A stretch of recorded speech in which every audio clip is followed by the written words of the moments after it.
Hello guys, welcome to my channel, మన వాళ్ళ channel. ఈ రోజు అయితే మన డెంగ్యూ వ్యాధికి దినోత్సవం అంటే డెంగ్యూ వ్యాధి నిర్వహణ ఈ నివారించడానికి మేమైతే ఈ రోజు అయితే చాలా ఈవెంట్ లాగా పెట్టామన్నమాట.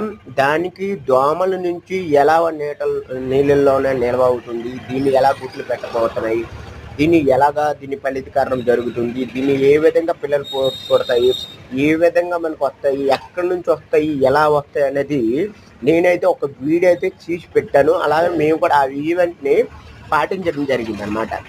తెలియాలన్నమాట దేంట్లోనే ఎక్కడ గుడ్లు పెడతాయి, ఎలాంటి దాంట్లోనే ఒక దోమలు అనేది పెద్దవయ్యి ఆ పెద్దవయ్యి నుంచి అవి కొన్ని నిమిషాల్లో కొన్ని సెకండ్లో జరుగుతాయి అన్నమాట. అది ఎలా జరగబోతుంది అనేది కొన్ని వీడియో అయితే నేను తీసి పెట్టాను అనమాట. ఈ వీడియో చూసిన తర్వాత మీరు చేయాల్సింది ఏంటంటే సబ్స్క్రైబ్ చేసుకోండి. ఇలాంటి వీడియోస్ ఎప్పటికప్పుడు నేను అప్డేట్ చేస్తుంటాను.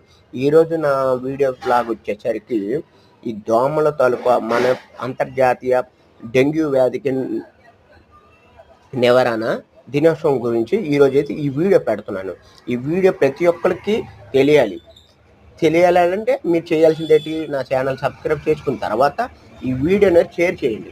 ఎవ్రీవన్ వాట్సాప్లో కానీ ఇన్స్టాగ్రామ్లో కానీ ఎవ్రీవన్ సోషల్ మీడియాలో మీరు అప్డేట్ చేయండి ప్లీజ్. నా కోసం ఈ వీడియో అందరికి తెలియాలి. సో ఇప్పుడు ఈ వీడియో చూసిన తర్వాత మీకు తెలుస్తుంది. ఇదిగోండి, ఇక్కడ ఈ వీడియో చూసినట్టయితే మీకు అర్థమవుతుంది. ఇక్కడ దోమలకు సంబంధించిన గుడ్లు అనమాట. ఇవి మన నీళ్ళలో కూడా చూపిస్తాను చూడండి. ఇవన్నీ గుడ్లు అనమాట.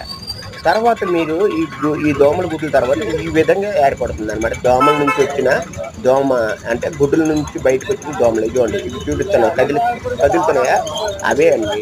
కొద్దిగా మొబైల్ ద్వారా మనం మైక్రోస్కోప్ ద్వారా చూస్తేనే తెలుస్తుంది. ఇదిగోండి తోకల్లాగా ఉన్నాయి చూసారు, సేమ్ ఇవే. ఇక్కడ బొమ్మ కనిపించినట్టు అక్కడ ఉన్నాయన్నమాట. ఇంకో దీని నుంచి ఇదిగోండి ఈ విధంగా తయారవుతుంది. దీని పొర నుంచి బయటకు వచ్చే దోమ అనమాట. చూడండి ఇదిగో నీళ్ళల్లో కనిపిస్తుంది చూసారు, కదులుతుంది. ఇదిగోండి ఇదే అది, ఓకేనా. ఇలాగ ప్రతి నీళ్ళల్లో ఇదిగోండి అక్కడ 1, 2, 3 ఉన్నాయి. తర్వాత ఈ కొబ్బరి తిప్పల్లో ఉన్నాయి కానీ కనిపించదు. ఇదిగోండి మన పంపిక మీద ఉంటుంది వాటర్. ఇదిగోండి మొక్కలకు అంటిస్తున్నాయి అన్నమాట.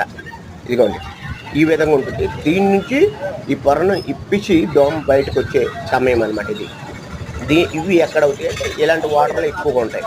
చూడండి నిల్వ అయ్యే వాటర్లోనే ఉంటాయి అన్నమాట. చూడండి కనిపిస్తుందో లేదో తెలియదు, నేనైతే ప్రతిదీ తీశాను.